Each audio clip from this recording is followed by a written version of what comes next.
ಇವತ್ತು ರಾಜ್ಯದಲ್ಲಿ ಸಿಲಿಂಡರ್ ರೇಟನ್ನ ಹೆಚ್ಚಳಿಗೆ ಮಾಡಿದ್ದಾರೆ. ಇವತ್ತಿಂದನೇ ಅದನ್ನು ಜಾರಿಗೆ ತರಬೇಕು ಅಂತ ಹೇಳ್ತಾ ಇದ್ದಾರೆ. ಏನು ಮನೆಗಳಲ್ಲಿ ಬಳಸೋಂಥ ಸಿಲಿಂಡ್ರು 60 ರೂಪಾಯಿ ಹೆಚ್ಚಿಗೆ ಮಾಡಿದ್ದಾರೆ. ಮತ್ತು ಹೋಟ್ಲು ಉದ್ಯಮಗಳಿಗೆ ಬಳಸೋಂಥ ವಾಣಿಜ್ಯ ಸಿಲಿಂಡರ್ಗಳಿಗೆ 115 ರೂಪಾಯಿನ ದರನ ಏರಿಕೆ ಮಾಡಿದ್ದಾರೆ.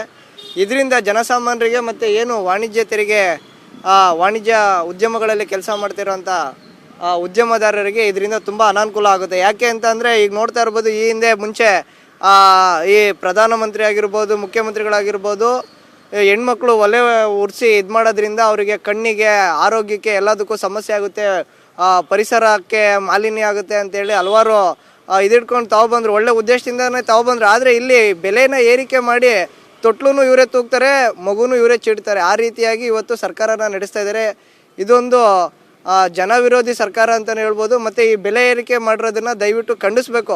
ಈಗ ನಮ್ಮ ತಾಯಿ ಮುಂಚೆ ಎಲ್ಲ ಒಲೆಯಲ್ಲಿ ಅಡುಗೆ ಮಾಡೋರು, ಇವಾಗ ಸಿಲಿಂಡ್ರ್ ತಂದಾಗ್ತಾ ಇದ್ವಿ. ಈಗ ನಮಗೆ ದುಡಿಯೋದೇ 500 ರೂಪಾಯಿ ಅಂತ ಅಂದರೆ ಸಿಲಿಂಡ್ರಿಗೆ ಎಲ್ಲಿಂದ ತಗೊಂಡು ಕೊಡ್ತೀರಾ ಅಷ್ಟೊಂದು?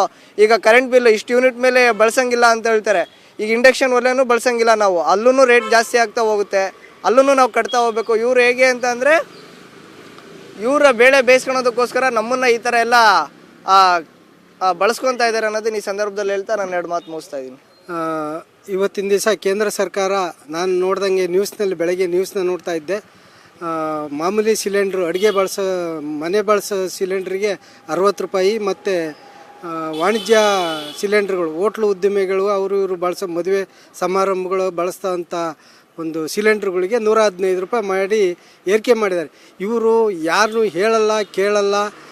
5 ವರ್ಷಕ್ಕೊಂದ್ಸರಿ ಬರ್ತಿರ್ತಾರೆ, ತಿಂಗಳ 6 ತಿಂಗಳಿಗೊಂದ್ಸರಿ, ವರ್ಷಕ್ಕೊಂದ್ಸರಿ ಎಲ್ಲ ಥರದ್ದು ರೇಟ್ ಮಾಡ್ತಾರೆ. ನಾವು ರೈತಾಪಿ ವರ್ಗದವರು ಹಿಂದೆಲ್ಲ ಸೌದಿ ಒಲೆ ಕಟ್ಕೊಂಡು ಸೌದಿ ಒಲೆಗೆ ಒಳ್ಳೆ ಆಹಾರ ಬೇಯಿಸ್ಕೊಂಡು ಊಟ ಮಾಡಿ ಆರೋಗ್ಯವಾಗಿದ್ವಿ. ಇದೆಲ್ಲ ಒಳ್ಳೆಯದಲ್ಲ, ನೀವು ಹೊಗೆ ಕುಡಿಬಾರ್ದು ಹೆಣ್ಮಕ್ಳು, ಹಾಗೆ ಹೀಗೆ ಅಂತೇಳಿ ಹೊಸ ಥರದ್ದು ಒಂದು ಸಿಲಿಂಡ್ರ್ ತಂದು ಇವತ್ತು ಗಗನಕ್ಕೆ ಏರಿಸ್ತಾ ಇದ್ದಾರೆ ಸಿಲಿಂಡ್ರನ್ನ. ನಾವು ಜೀವನ ಹೆಂಗೆ ಮಾಡೋದು? ನಾವು ಮೇಲೆ ರೈತಾಪಿ ಮಕ್ಕಳು ಮೇಲಿನ ಒಂದು ಮಳೆ ಬೆಳೆ ನೋಡ್ಕೊಂಡು ಜೀವನ ಮಾಡೋ ಅಂತಾರೆ ಇವತ್ತು ಕಷ್ಟಕ್ಕೆ ಬಂದುಬಿಟ್ಟಿದೆ, ಭಾಳ ಕಷ್ಟ ಆಗ್ತಾಯಿದೆ. ಇದ್ರ ಬಗ್ಗೆ ಕೇಂದ್ರ ಸರ್ಕಾರದವರು ಭಾಳ ಗುರಿಯಲ್ಲಿ ಇಟ್ಕೊಂಡು ಇದನ್ನು ಜನಸಾಮಾನ್ಯರಿಗೆ ಏನೇನು ಬೆಲೆ ಏರಿಕೆ ಮಾಡ್ತೀರಿ ಇದರಲ್ಲಿ ಕಡಿವಾಣ ಹಾಕ್ಬೇಕು. ನೀವು ಆದಷ್ಟು ಕಡಿವಾಣ ಹಾಕ್ಲಿದ್ರೆ ಮುಂದಿನ ದಿನಗಳಲ್ಲಿ ನಾವು ನಿಮ್ಮ ವಿರುದ್ಧ ಹೋರಾಟ ಮಾಡ್ತೀವಿ. ನಿಮ್ಮ ಕೇಂದ್ರ ಸರ್ಕಾರದ ವಿರುದ್ಧ ಅತ್ಯಂತ ಶೀಘ್ರವಾಗಿ ಘೋರವಾಗಿ ಹೋರಾಟ ಮಾಡ್ತೀವಿ. ನೀವು 5 ವರ್ಷಕ್ಕೊಂದ್ಸರಿ ನೀವು ಹೋಗಲಿ, ಒಂದ್ಸರಿ 5 ವರ್ಷಕ್ಕೊಂದ್ಸರಿ ಬರ್ಬೇಕಾದ್ರೆ ನಾವು 5 ವರ್ಷದ ತನಕ ಇಷ್ಟು ಅಜೆಂಡಾ ಮಾಡ್ತೀವಿ, ಇಷ್ಟು ಏರಿಸ್ತೀವಿ, ಇಷ್ಟು ಬಿಡ್ತೀವಿ ಅಂತ ಹೇಳಿದ್ರೆ ಚುನಾವಣೆ ಬಂದರೆ ನಾವು ಬೇಕಾದ್ರೆ ಹಾತ್ಕೊಂತೀವಿ, ಬೇಡಾದ್ರೂ ಬಿಡ್ತೀವಿ. ನೀವು ಅದನ್ನೂ ಮಾಡಲ್ಲ. ಅವು ಎಲ್ಲನೂ ಒಳ್ಳೇದು ಮಾಡ್ತೀವಿ, ಹಂಗೆ ಮಾಡ್ತೀವಿ, ಹಿಂಗೆ ಮಾಡ್ತೀವಿ ಅಂತೇಳಿ ಓಟ್ ಹಾಕ್ಸಿ ಅಂದು ಗೆದ್ದು ಬಿಡ್ತೀರಿ. ಗೆದ್ದ ಮೇಲೆ 6 ತಿಂಗಳು ಒಂದ್ಸರಿ, ವರ್ಷಕ್ಕೊಂದ್ಸರಿ ಹಿಂಗೆಲ್ಲ ಕಮರ್ಷಿಯಲ್ಗಳು ಅವು ಇವು ಎಲ್ಲವೂ ರೈತಾಪಿ ಗೊಬ್ಬರ, ಬೀಜ, ಮತ್ತೊಂದು ಯಾವ್ದ್ರ ಮೇಲೂ ಕಂಟ್ರೋಲ್ ಇಲ್ಲ ನಿಮ್ಮದು. ನೀವು ದುಡ್ಡು ತಗೊಳೋದು ಒಂದೇ ಕಂಟ್ರೋಲು, ನಿಮ್ಮ ಕುರ್ಚಿ ಉಳಿಸ್ಕೊಳೋದು ಒಂದೇ ಕಂಟ್ರೋಲು. ಇವೆರಡು ಬಿಟ್ಟರೆ ಬೇರೆ ಏನೇನು ಇಲ್ಲ.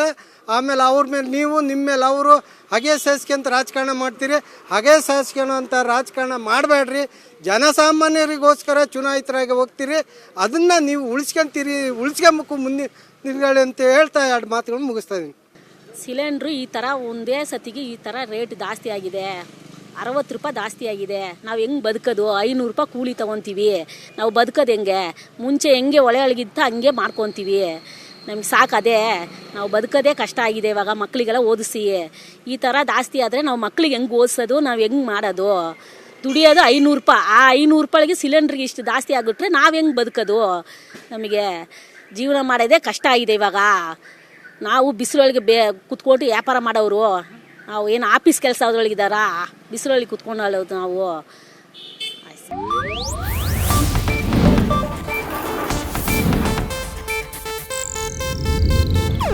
ಇದು ಏಷ್ಯಾನೆಟ್ ನ್ಯೂಸ್ ನೆಟ್ವರ್ಕ್ ಪ್ರಸ್ತುತಿ.